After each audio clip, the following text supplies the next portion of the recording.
மக்கள் வணக்கம். இன்றைக்கு நம்ம எதை பார்க்க போகிறோம் என்று கேட்டால் ஆவாராம்பூ. இந்த ஆவாராம்பூ பூத்திருக்க சாவாருண்டோ என்ற பழமொழிக்கு இணங்க மக்களை பாருங்கள், இதுதான் ஒரிஜினல் ஆவாராம்பூவு. இந்த பூ வந்துங்க எங்கே கிடைச்சாலும் விடாதீங்க, பாருங்கள். எப்படி ஒரு அற்புதமாக மஞ்சள் குளிச்ச மாதிரிக்கு பூத்து இருக்குது. இந்த பூ வந்துங்க நம்ம பறிச்சாந்து நெவ்வில் நல்லா காய வச்சு சுத்தம் பண்ணி காய வைக்கணும்.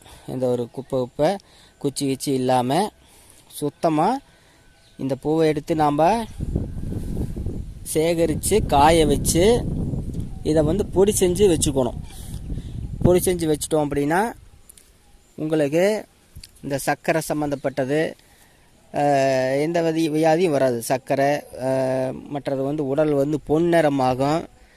இதையே வந்து நம்ம அரைச்சி முகத்துக்கு போட்டு நம்ம பூசி குளித்து வர முகம் வந்து இந்த பூ போல் நல்லா மிளிரும், மினுமினுக்கும். இதை வந்து சர்க்கரை இருக்கிறது தான் சாப்பிடணும் அப்படிங்கிறது ஒன்றும் கிடையாதுங்க. இது எல்லாருமே சாப்பிடலாம். டீக்கு பதிலாக இதை காலையில் வந்து நம்ம பொடி செஞ்சு ஒரு அரை ஸ்பூன் 1 ஸ்பூன் தேவையான அளவு நம்ம சேர்த்து சாப்பிட்டு வர உடம்பில் வந்து எந்த விதமான நோயும் இருக்காதுங்க. அதுக்கு தான் முன்னோர்கள் சொன்னாங்க, ஆவாராம்பூ பூத்திருக்க சாவாருண்டோ அப்படின்னு ஒரு பழமொழி இதுக்கு இருக்கு. மக்களே, நண்பர்களே, இதை நல்லா அடையாளம் பார்த்துக்க. இதுதான் ஆவாராம்பூ. இது ஒரு அற்புதமான மூலிகை. இது வந்து இலை, இதனுடைய தண்டு, வேறு எல்லாமே வந்து ஒரு அற்புதமான மகத்துவமான மருத்துவத்துக்கு உபயோகமாக இருக்குதுங்க. மக்களே, எல்லாம் பாருங்கள். உங்களுக்கு உங்கள் பகுதியில் எங்கே கிடைச்சாலும் சரி இதை கொண்டாந்து சேகரித்து வச்சுக்கோங்க. இதுக்கு வந்து நம்ம அரைச்சி இது கூட ஆவாரம்பூ, பச்சைப்பயிறு, கடலைப்பருப்பு, பூலான்கிழங்கு சேர்த்து நம்ம பொடி செஞ்சு குளியலாகவும் பயன்படுத்தலாம். இந்த பூ போல் மேனி பிரகாசமாக இருக்கும். நண்பர்களே பாருங்கள், இந்த இலையும் சேர்த்து இது கூட அரைச்சிக்கலாம். இதுவும் ஒரு அற்புதமான மூலிகை தான். நம்ம உடம்பு வந்து வேர்வை நாத்தமெல்லாம் வராது. ஒரு அற்புதமான மூலிகைங்க. இதெல்லாம் சேர்த்து நம்ம நல்லா அரைச்சி பொடி செஞ்சு டப்பாவில் அடைச்சி வச்சுக்கங்க. இது வந்து எல்லா நேரங்களிலும் இது கிடைக்காதுங்க. இது வந்து இந்த கார்த்திகை மார்கழி இந்த டைமில் தான் மேக்சிமம் கிடைக்கும்.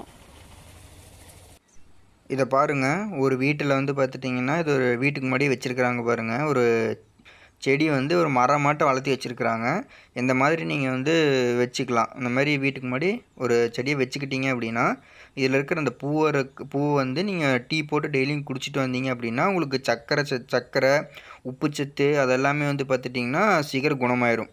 சரிங்களா? இந்த மாதிரி வீட்டுக்கு முன்னாடி வச்சுக்கோங்க. தேவைப்படுறப்ப நீங்கள் டீ தூளுக்கு பதிலாக இந்த பூவை பொறிச்சு போட்டு நீங்கள் வந்து இது பண்ணி குடிச்சிக்கும்போது உங்களுக்கு அந்த அந்த சத்துலாம் இதாகிடும். உப்பு சத்து, சர்க்கரை இதெல்லாம் வந்து பார்த்துட்டிங்கன்னா கட்டுக்கோப்பாக கரெக்டாக இருக்கும். சரிங்களா? மக்களே பாருங்கள், இந்த ஆவாராம்பூ பொறிச்சிட்டு வந்து இலையோட பொறிச்சிட்டு வந்து கொத்தா இதை சுத்தம் பண்ணி அந்த மொக்கு ப்ளஸ் பூவு இது ரெண்டையும் சுத்தம் பண்ணி எடுத்து வச்சுருக்கோம். இந்த மாதிரி தான் நம்ம எடுத்து நெவ்வில் காய வைக்கணும். நெவ்வில் காய வச்சிங்கன்னா தான் இந்த தன்மை குறையாது இருக்கும்.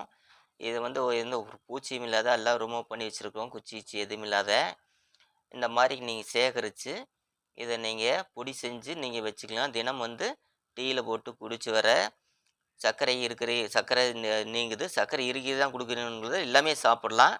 வருமுன் காப்போம் அப்படிங்கிற ஒரு இதில் நம்ம எந்த நோயும் வராதுக்கு முன்னையே இதை வந்து டீ தூளுடன் இதை கொஞ்சம் நம்ம அரை ஸ்பூனு அது கூடவே சேர்த்து டீயிலே போட்டு குடிச்சுவாங்க. உடம்பு வந்து பொன்னிறமாகும். உங்களுக்கு எப்பேற்பட்ட நோயாக இருந்தாலும் அனைத்தும் தீர்ந்து போகும்.